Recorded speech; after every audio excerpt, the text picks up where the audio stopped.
Hi, everyone. I want to talk to you today about the breath and why I use it so much in meditation and why it's so powerful, why it's so helpful. And I'll follow this up with another video, a separate video that is an actual guided meditation using entirely the breath and focused on the breath as a portal into deep stillness and a higher consciousness. So, what we're learning together is that the spiritual awakening journey is a journey from being fully identified with one level of consciousness, which is the human being that is individual, separate, finite, vulnerable, wounded, and broken, and shifting or awakening to the awareness or the remembrance of another layer of consciousness that exists within us simultaneously, always present, always there, never changing. This is the divine layer of consciousness. It's your higher self. It's your spirit. It's the piece of the aspect of God that you can feel within you, the Holy Spirit, if you will. You can call it or describe it however you like, but it is a higher part of you. It's not tainted by misunderstandings. It's not depressed. It's not frustrated. It's not traumatized. It's not limited. It has not forgotten. And it knows how to create because it has not forgotten the pathway that goes consciousness, energy, matter. It hasn't forgotten that. And that is a part of you. You exist there. In the same way that an iceberg currently exists under the water and knows that there's a world with water and fish, there's also part of the water, the iceberg that currently exists above the water and knows that there's a world with, sky and clouds and air. And the iceberg exists as both of those things. And you exist as both the human and the divine. But you're neither I am human and now I am spirit, I'm human, I'm spirit, I'm human, I'm spirit. You're not that. What you are is awareness, consciousness. Let's use for the purpose of this story, awareness. I am awareness. Therefore, we use words for the English language. We say things like my awareness, but it's really awareness. It's me. It's not my eyes. It's me. My awareness is me. So let's just say my awareness is on my humanness, the thoughts, the emotions, the fears, the concerns, the memories, the traumas. My awareness is on that. That's what we say is just language, but you could say, I am aware of finiteness and limitation and separation. Or you can say, my awareness is on the divine. I think that's a long sentence, so I call that being. That's what I describe in the book as being. But you can say, I am aware as the divine. I'm not going to go into super long detail on this in this video because it's what we've been exploring in all of the other videos. But basically, you are aware.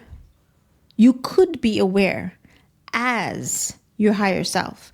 You could be aware as pure consciousness, as spirit. You could be aware with the eyes of God, with the perception of God. And that is a place of stillness and contentment, beauty and peace, hope and possibility and potential. You could be aware there. The awareness that you are could dwell there. But it's dwelling elsewhere. Where is it dwelling? It's dwelling where it is held captive. What are you aware of? If you're not aware of fill in the blank, then you are simply aware. You are simply being. You're aware of life. You're aware of your nature. You're aware of the truth. You're aware of source and spirit and God and consciousness. That's what you're aware of. So something else has captivated your awareness. That something else, the weather captivates your awareness for minutes, seconds for the day. The fact that at the moment I'm kind of hungry captivates you for a bit, But there's only one thing that can captivate you for decades. And that is the hardest emotions you've ever had to feel. The worst thing you ever went through.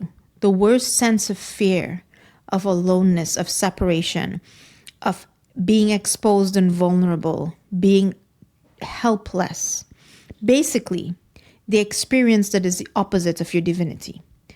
The first time, or the first several times that you felt this as a child, it did not compute. It didn't make sense. This is not something you understand. And you were not able to live through and complete that moment. In the way that you say, I feel hunger. Oh, I eat. Now I'm not hungry. That you have lived through, and that feeling has completed itself. It's not dwelling inside of you. But as a child, the traumas and the really jolting moments of your childhood, especially when your mind isn't able to understand what's happening and you don't have the guidance, love, support, and security of a family network, a provider, a caregiver, a mother figure, whoever it is, isn't there to hold you and say, okay, I know that was scary, but let's work through this. Let's understand these are feelings. This is a... Nobody was there for you to do that. So you just went, and you froze there. And energetically speaking, and this is valid whether you're talking about psychology or you're talking about the physical body or you're talking about the energy, the prana, the spirit chi energy, or whether you're talking about consciousness. A piece of you got frozen in time. And the awareness that you are, a piece of your awareness, got stuck in that moment. That moment has been whispering in your ear like a hypnotist convincing you of lies since then. It's been telling you how you are. It's been telling you how the world is. It's been telling you what the world thinks of you. And it's been telling you what you should do in order to hide all of these things and to compensate for all of these things. And you have been paying attention to it. It has been running your life. It's been taking your energy. It's been telling you what to do, telling you how to react to people, telling you what life decisions to make. That's the short version of it. I'm sorry it took so long. But anyhow, I really wanted to give you context as to where you're at and why it's important to do the type of meditation that we've been focusing on in this course. So, this is specifically for the people who are going through the course in the school community. But for people who are watching this on YouTube, any of the videos that I've posted and any of the guided meditations on my playlist have this particular angle, which is specifically aimed at, my meditations are aimed at freeing your awareness from the thoughts and emotions on a loop that have captivated you. I'm not focusing yet on healing and dissipating that loop, those pain bodies, those emotional incompletion patterns. I am focusing instead on just freeing your awareness from that so that you can remember, so that you can say, wait a minute, am I the one on the inside? Am I okay? Am I well?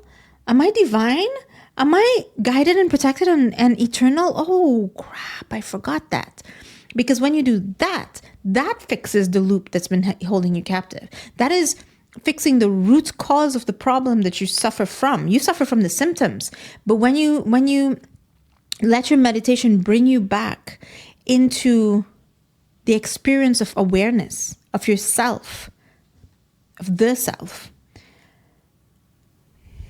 that's when you fix the cause of the symptoms. It's when you start to fix everything. And more importantly than even that is you start to remember who you are, and you start to act from that place, from the higher self, from the spirit part of you, from the powerful part of you. And you invite that highness, that powerfulness, that regal reigning authority to come back into your life and take back the seat of command, the throne in your life, and say, whoa, body, mind, energies, whoa, let's clean this up. You bring back the authority of fixing it.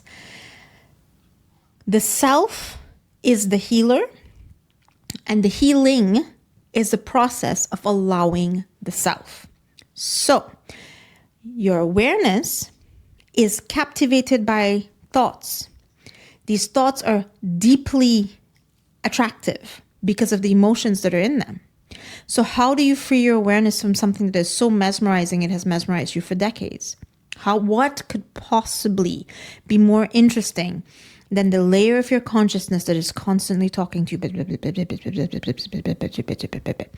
You have tried to stop it.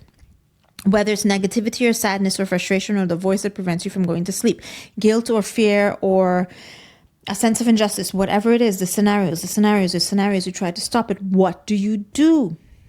It feels almost impossible. But there's one thing, one magical cheat that God sent us here with. We knew we would forget, and we were given this secret tool, a little key that we could hide in our pockets and turn to whenever we needed it. It is ever present. There's only one thing in this world that is with you all the time. Even your body isn't with you all the time because your body changes. Every cell in your body changes. So if you were going to send yourself a gift that you could turn to at any point in your life, where would you hide it? What is the one thing that is with you forever, all the time, nearer than anything, nearer than your skin? What is that one thing? It's your breath. Your breath. I'm not going to go into the super details of it, but every single culture in the world has said that the breath is divine, the breath is sacred, the breath is a source of life. The breath, many cultures name God, name their gods or their deities or their most holy concepts the same name as the breath, or the sound of the name of that they give to the divine is the sound of breathing in and breathing out. So I'm just saying that I'm not crazy in this. Every culture, every sacred text, if you go all the way back, they will tell you somewhere, somehow that the breath is sacred and special. And here is the short version of why it's so sacred. When you have come to the point where the thought stream is driving you crazy and you really want to find the off switch, the only off switch you will find is the breath. Not that the breath turns off the thoughts. This is the key thing here. We keep trying to turn off the mind. You don't have to turn off the mind. You have to liberate awareness, liberate you. If you want, if it's easier to understand, say, liberate your awareness from the thought stream. And the way to do that is to place your awareness on the breath. It's maybe if you try really hard enough, you can change your awareness from thinking of one thought to another thought, but that's pretty hard and you can't sustain it forever. And maybe if you try really hard, you can stop thinking for 1 second.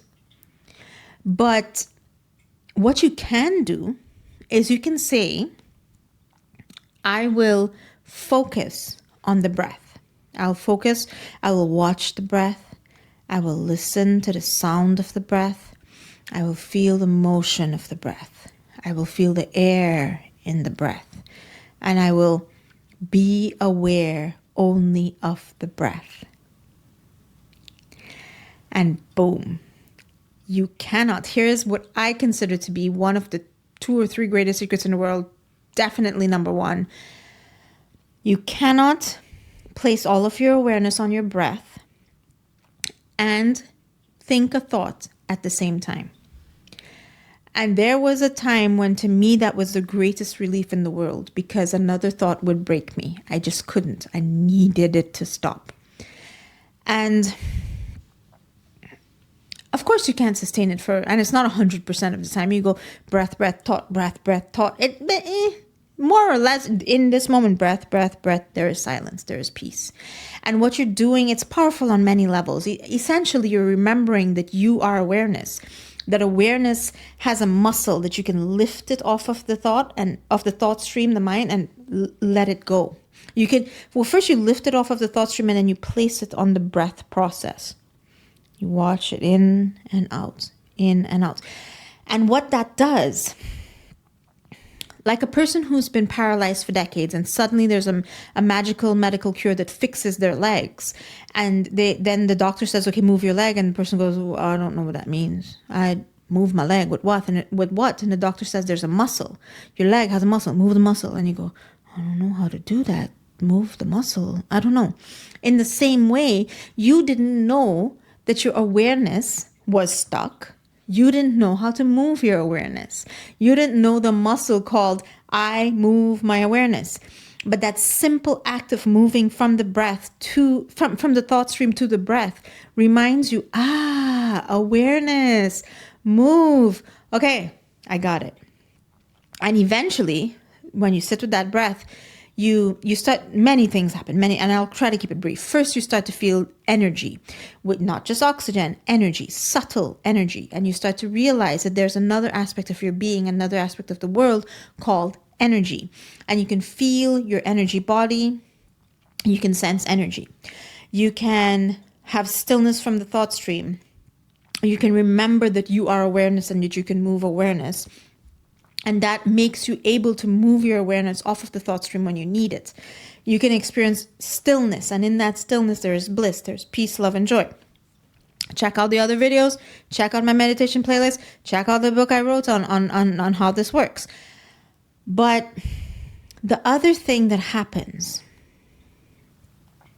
is that the consciousness, the higher consciousness, the pure, divine, highest consciousness, the Christ consciousness, the self with a capital S, whatever different cultures and traditions call it different things. But I think it's well described in the West. We know it well if we say the word Christ consciousness. The Christ consciousness is the consciousness that is driving your breath. Your breath is not an automated, it's not a process like, the firing of your nerves or the beating of your heart all have to do with different chemicals reaching different thresholds and passing across different nerves, and it happens. It happens. Other things like, kicking your leg, you go leg, kick, and it kicks. Your mind said kick leg, and it did, right? But your breath is not happening in that same automated biological way. Neither is your breath happening from your mind. If your limited human mind had to be in charge of breathing, you would have forgotten by now. But you haven't. Your breath that which is in charge of your breath is the highest consciousness. It has never failed you, in and out, in and out. It moves the air that your body needs to live, and it moves the prana, the energy that creates your body and fuels your mind, that gives you creativity, that gives you inspiration, that gives you energy, and that creates the material world around you. It moves consciousness. I'm not going to get into all of that because that's a little bit irrelevant, or not irrelevant, a little bit excessive. And there's no need to understand all of that and let that be a barrier to experiencing this truth. The point is, Christ consciousness, the part of God that we are able to detect, is what moves your breath in and out, and it is what can be detected inside of your breath. If you sit in stillness with your breath and you feel it inhale, you watch it. You don't do it. This is not pranayama. This is not the control of your breath. This is not breath work. This is not breathing rhythms. This is breath awareness. If you watch, if you're the awareness that you are, looks at the breath in and out. The movement of energy, the movement of creativity, the movement of consciousness. It moves and then it moves out. Moves, pauses, and moves out. Pauses and moves in, pauses and moves out. I feel like I don't want to tell you, like you should experience it, but I'm going to tell you. God is in that gap.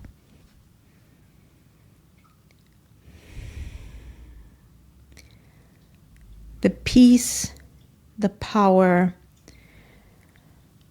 the answer to prayers, the greatest love you will ever feel. The thing that you forgot and you can't even remember what it is that you forgot. The person you've been looking for, the home that you feel you got lost from, is in there. The consciousness that can change everything in your life is hidden. I shouldn't really say hidden, but is a beautiful secret to be discovered in the space in between your breath. And this light, because sometimes when I'm meditating and I focus on that gap between the inhale and exhale, it's easier for me to perceive it as light.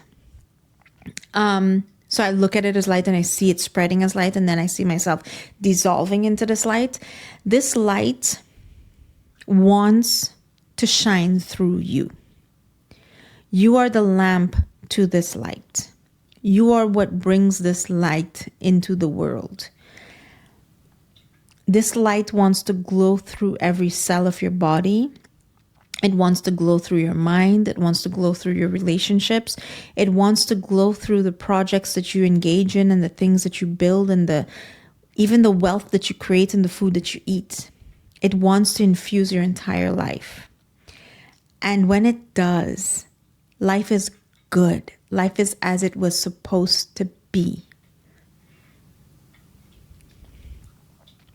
The healing and the freedom that you're looking for doesn't come first by getting rid of the pain and the darkness and the hurt and the addictions and the self-sabotage and the emotional eruption or emotional baggage. It doesn't come by getting rid of the unconscious patterns.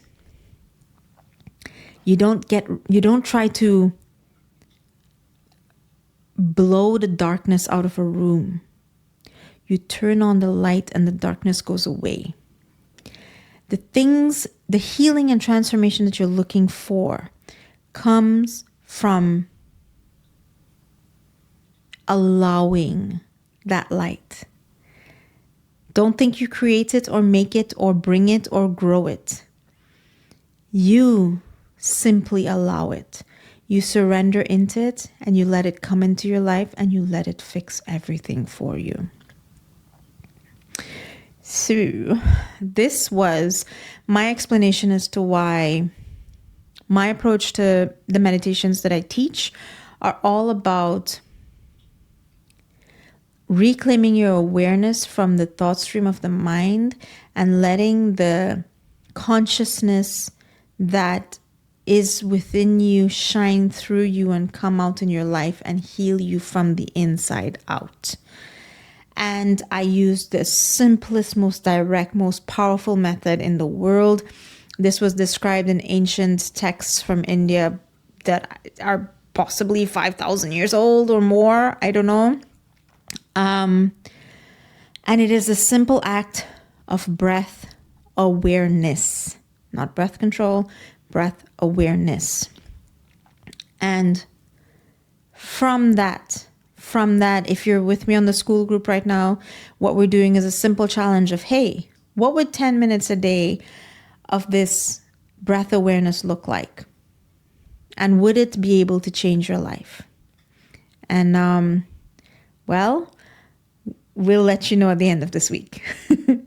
But I can tell you, spoiler alert, it really does change your life. And not just that, but it does it so smoothly and so easily. And it takes the burden of fixing your life off of your shoulders. that I think is possibly the most harmful thing that we do in the spiritual community, is that we try to fix it ourselves instead of plugging back in and allowing the source to do it for us. So anyhow, this video has been plenty long enough. Thank you for joining me. There I have a list of guided meditations on the YouTube channel. I have free meditations on my website, which is in the description. I have described this whole thing in my book, which is in the description. And if you want to join us in exploring and experiencing this truth, check out the school community. This is assuming you're watching this on YouTube. If you're in the school community, thank you for joining me on this challenge this week. I'm actually going to record a guided meditation where we I call it Minding the Gap, just because it's a cute play on words, whatever. And I'll record that and release it alongside this or later today. And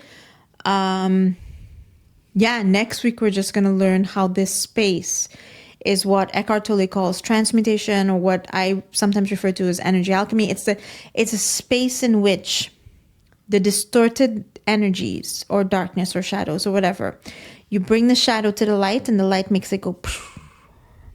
And that's where you heal the pain bodies. That's where you heal the pain patterns. So thank you for joining me and have a wonderful day. And I look forward to seeing you again in another video soon. Bye.